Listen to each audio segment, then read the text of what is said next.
live in, full of mystique and agendas. Now we've got Joshua from New York there. You there, Joshua? Hello, Alan. Can you? Yes.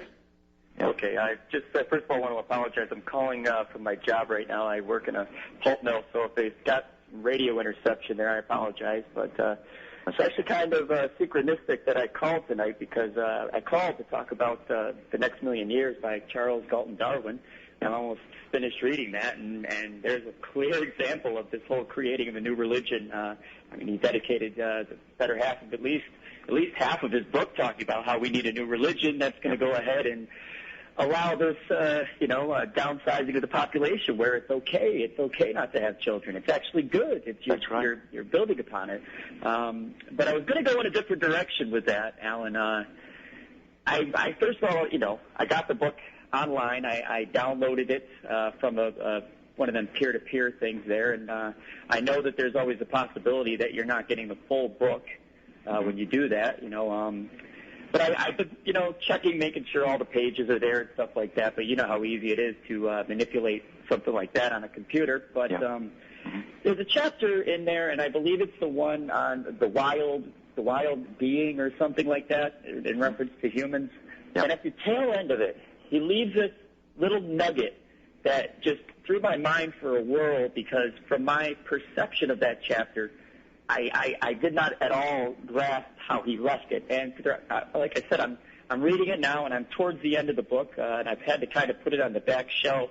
I'm in the prediction section, but I'm expecting a child here, so I'm doing all my research that I can to try to convince my politically correct anti-spouse that vaccines are not all that they're cracked up to be, so it's taking up most of my time. But anyway, there's one reference he makes at the tail end of this chapter is, and I might be getting the pronunciation wrong, homo pedophilius. Mm-hmm.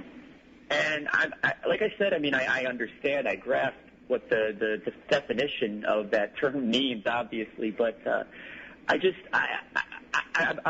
didn't get. Like I said, I didn't finish reading the book yet, but I'm having trouble understanding how he just threw that in there with nothing, backing up to it. Yeah. These, the wild beings, man by nature needs to have a certain portion of them to remain wild, and then all of a sudden, boom! Oh yeah, we're going to have some homopedophilia going on. It's like, where did that come from? Was he really thinking the casual reader was just going to read that and not grasp that was totally off the premise of that chapter, or am I not through the book enough, or have I not read a certain part of the book that might have been blacked out that further explains how he came to that conclusion? Yeah. Well, what it is, you understand, they have a religion behind this, and I'll explain that part of it after this break. So listen off the air if you want.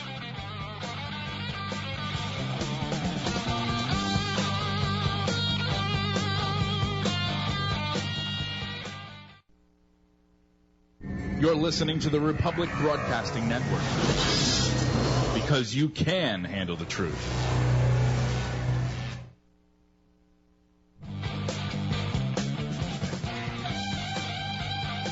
Hi, I am Alan Watt, and this is Cutting Through the Matrix. And the last caller there was asking about Charles Galton Darwin, how he slipped that in, a particular thing to do with pedophilia. You've got to understand that in the ancient philosopher times in Greece, it was the normal thing to team up with a young boy and to devote, as I say, your love to the young boy, meaning that became your lover. And this was advocated as the supreme form of love over everything else. In fact, in those Grecian times, the female was simply there in order to have offspring of the lineages as far as aristocracy were concerned.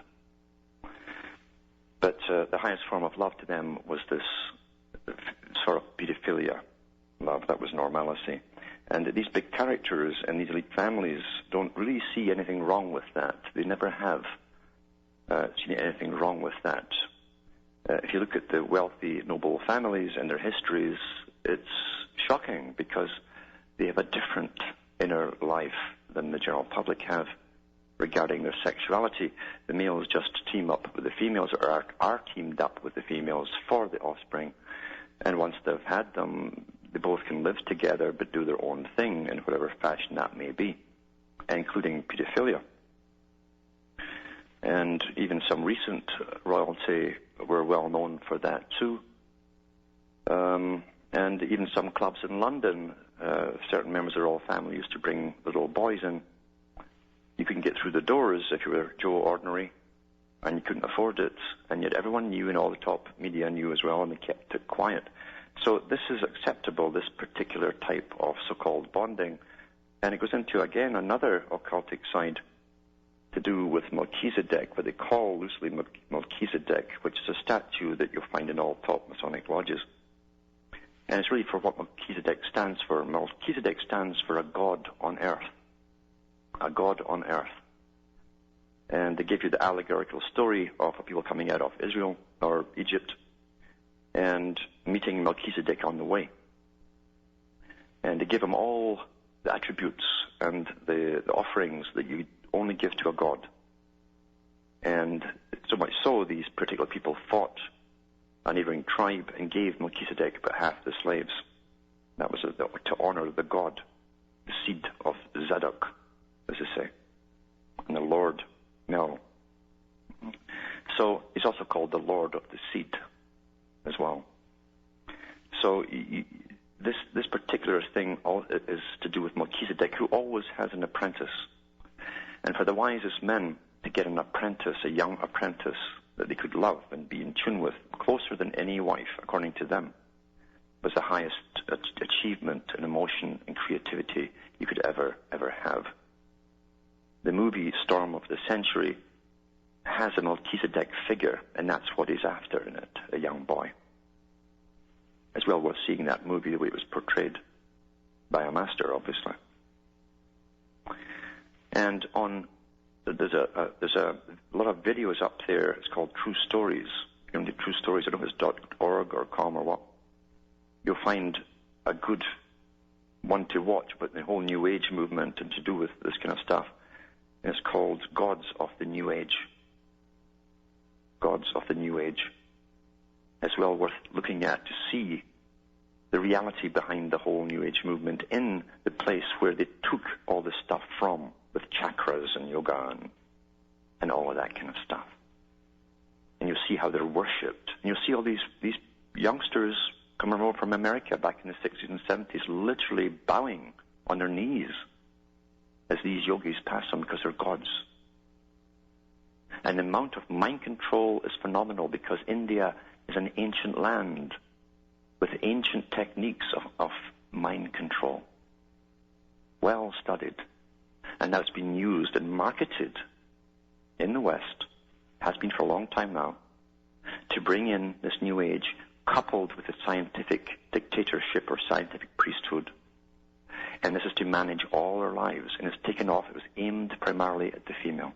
Why the female? Because they understand the female psychology, and they knew that they could bring it in through the female.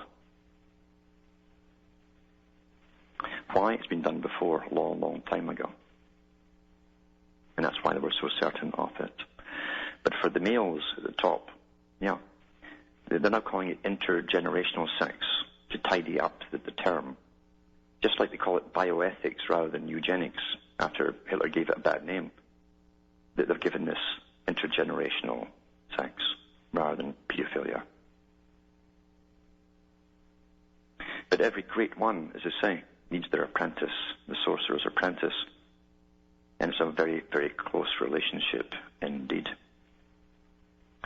And you'll find at the top, and you find in all countries too, you have this law that says you must be tried for crimes by your own peer group. Well, you understand that they are above the commoners. They're not in the commoners group. So they can only be tried by their own peer group, and they don't have those laws at the top. So they don't break laws, technically. So they can't be tried. And if they were tried, it would have to be by their own peer group, by their own rules and regulations. And that's why they get off with it. You found the same thing in the Albigensian movement,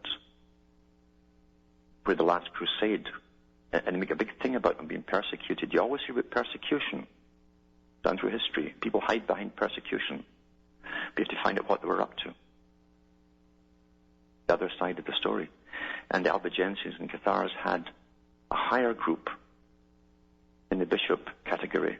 And they had bishops that were the perfecti. When you were perfected, you can go into all kinds of debauchery because the laws that affect the common people no longer apply to you as one who was perfected. The Scottish rite of Freemasonry calls itself the rite of perfection.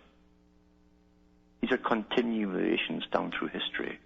They're not broken, they're continuations of the same thing. And you'll find these Masonic lodges in the 1800s had big brothels attached to them. Even the ones in the 1700s, Benjamin Franklin belonged to Dashwood's one in High Wycombe, England. But it wasn't just an ordinary brothel. These women were high-class carriers of specific genes. And if you served the great work well, you were allowed to have intercourse with these dollies. A dolly is a carrier. The offspring is what they were after. That was a high honor. Jackie Kennedy's ancestor was the head of that one they had at High Wycombe. And there's still relatives in France today. They're descended from them as well as Jackie Kennedy herself. Bouvier was her name. A few years ago in the London papers, they dug up the floorboards of that particular place and they found skeletons of little babies. That was in national papers. And old Ben Franklin was a member. We're dealing with a movement down through time. And many of these people you'll see, look at all the presidents who are all related to kings of England. Look at Wikipedia, do a search, it's astounding, pretty well every one of them is. And which ones do they go back to? It's Edward I, primarily. Big movement down through time. They had oppositions that had to destroy on the way. It would take centuries sometimes to destroy major oppositions. Now they have no opposition left. And they're steamrolling ahead, and they're showing their teeth very openly to the public who are oblivious of it, oblivious of what's really happening. You can do anything with a completely dumbed-down, ignorant public, and they are. Now, I've got Guy from Arizona. Are you there, Guy? Hey, good evening, Alan. It's Guy from Arkansas, not Arizona. Oh, okay. That's okay, no problem. Hey, I called you either last week or the week before about talking about the female-male newscasters flipping off in between each other and changing the left brain, right brain paradigm. Of course, the female is the submissive and the male is the dominant, so they talk between themselves to switch the brain from right brain, left brain, and confuse you. And you had a great agreement upon that point of view. I want to bring a point that remember actually the reason for them doing that is you're seeing two people agree with each other before you, and that encourages you to agree with what they're saying too. That's how psychology works. Yeah, you're right, exactly, because now you have a left brain, right brain agreeing, so there's the third member. Yeah, and you're observers, so you will nod your head in approval. Yeah. Yeah. Oh, believe me. It's just like the laughing stuff they give, the canned laughter on comedies. That you Pavlovian style, you respond and laugh. Right. Yeah. You're so on. My point here tonight is to make people aware that a rival internet radio station has adopted this male-female format, and some people who are junkies like me that listen every chance they can, they know who I'm talking about, and I'm just wondering if my question to you is this: do you think that when a programming institution takes upon this right brain, left brain, female, male format, do you think they have been compromised to some degree? And Alan, with appreciation to the other callers, I'll take their answer off the air. Thank you. Yeah. Well, I've no doubt. I mean, you'll find when all shows are geared on selling, then they adopt what's current in the marketing techniques, and therefore they adopt the same techniques that you're used to getting on a daily basis on TV and radio, and therefore they're becoming mainstream with the same techniques, including live feedovers from music and feeding different stuff in during the conversation and the background music, which creates an emotional effect and imprints the subject deeper within you. These are, again, marketing and psychological techniques which definitely are used. And as they emulate mainstream more and more and more, they'll become more successful as far as marketing and selling goes. And generally you'll find most of them are selling-based, regardless of what movement they pretend to stand for. It's really marketing and selling. That's behind it all. Everyone eventually copies LA and Hollywood. That's what they do. Everyone eventually copies those techniques because the public are conditioned that this is now normal, and they expect to hear that kind of stuff given to them. They don't question all the work that goes into it, the whys that go into it, behind the background, behind the noises. Why are they there now? Why can't they just speak without this particular music or whatever? These are techniques to drive you. It's a form, again, of psychic driving, which is well understood in marketing. Now I've got Mike in California. Are you there, Mike? Oh, hi, Alan. Actually, it's Mark from California. Is it Mark, is it? Yeah. Okay. I talked to you before, and we kind of ran out of time, so I wanted to call back and follow up with this. I asked you about the different factions vying for power, and you explained to me that, power was consolidated in the 19th century, and that basically at this point it's only one group in charge of this movement. Mm-hmm. What were the factions before power was consolidated? The factions, although the same bunch that run the world today were always behind the scenes, maybe less connected in some areas, but they're still connected. You had the major religions. You had especially in America, you had a very strong religious types, although they were becoming schismatic and breaking up into smaller sects and groups and differences and so on. But you also had the Catholic religion that, if nothing else, it certainly did have the best intelligence network in the world, and they knew about what was coming. They knew what was behind the revolutions in the centuries, like the French Revolution and so on. And they knew that there were forces working not just to destroy them. They knew why they were going to be destroyed. That was also part of it. They knew that Freemasonry was the interconnecting link between all these other associations.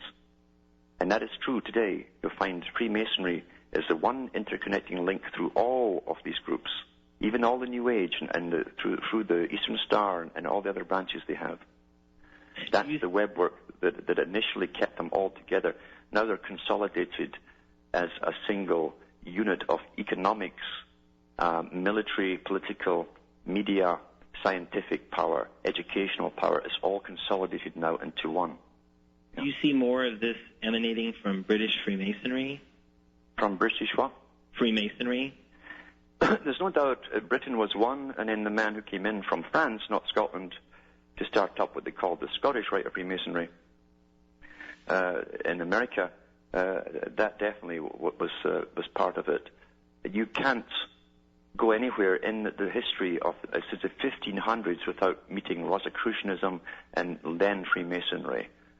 You can't go anywhere in the world without finding the same handshakes, the same stances, etc. You can't go back into ancient history without finding it. Because it seems when King Henry VIII and the Anglican Church, it seems that it started moving towards the British side of things, and that's kind of what I would. Yeah, definitely with Henry VIII, the big schism there, and he became the head of the Anglican Church for a long time, and the royalty still is today the head of the Anglican Church, not the Archbishop, but. Even a lot of their members now are going over to Catholicism because they realized that their own church is perverted and decayed from within, and it truly is. It's diabolical within its ideas. What's happening within it, yeah. And one last thing, and I'll let other callers come in. If you can just comment about where the Jesuits are as a player in today, or if the Jesuits were just more of a thing of the past under the Catholic Old World Order system. Yeah, Jesuits today are pretty well finished as far as what they used to be. There's no doubt about it. They were into everything in times gone by, and then it was into the middle of the 1900s.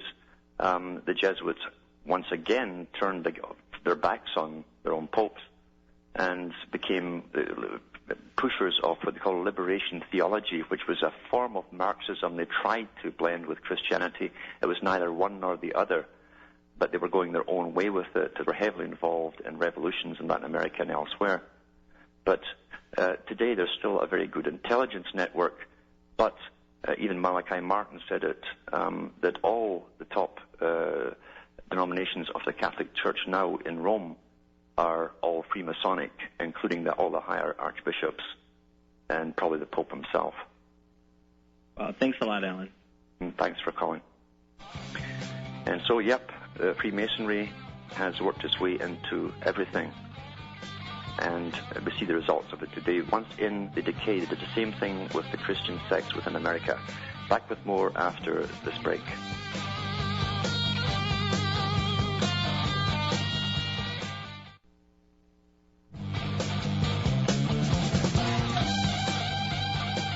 Hi folks, I'm Alan Watt, and this is Cutting Through the Matrix.